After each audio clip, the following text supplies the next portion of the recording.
officially launching first ever cancer center in Kilifi County, which to us, we are saying it's a historical moment because many of our patients have been longing for this service for many years. It's good to say we have modern machines. The machines that we receive, they're so modern. Eh? We have all the parameters that we like for neurosurgeries, for the cardiac surgeries, for all the surgeries. Now these machines, they are able to hold, or they have got new parameters. They have got the monitoring, they got those parameters for neuro cases, for cardiac cases, for sure, yes. They don't have to go to long distances to get those services. We have them. We'll be having them in Kilifi. So for Kilifi people, it's a plus.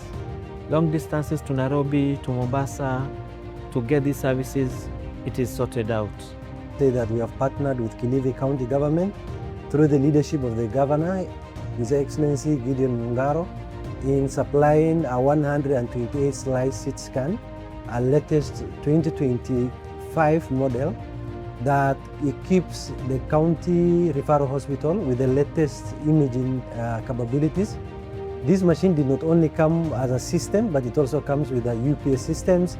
It comes with an injector pump. It comes with a cardiac that allows the clinicians and the hospital staff to acquire images and render services that are very essential in terms of imaging. Tumekubaliana na madaktari na sasa Dr. Ngore na timu yake hapa na waziri. Tumesema tufanye upasuaji wa ule wa makundi ili watu wote ambao wako nyumbani walikuwa wamepewa siku na hospitali, ameambiwa njoo mwezi ujao, njoo baada ya miezi miwili, tumeita wote wafanyiwe upasuaji waende nyumbani. Mng'aro kwanza ni mfano wangu, namshukuru maana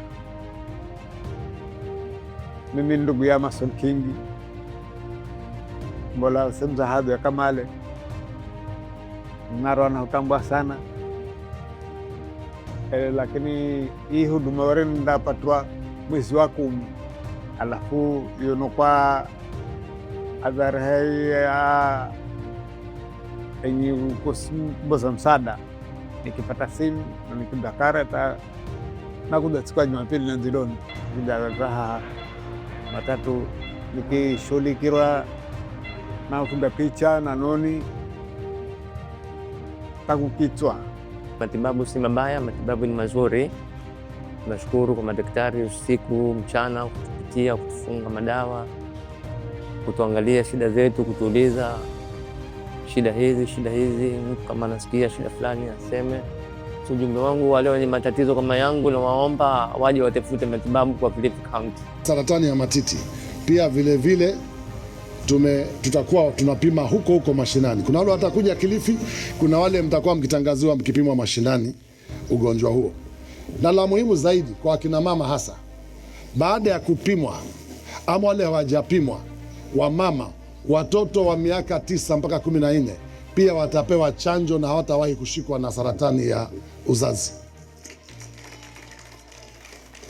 His Excellency, the Governor has really improved this hospital. Number one, we talked about infrastructure.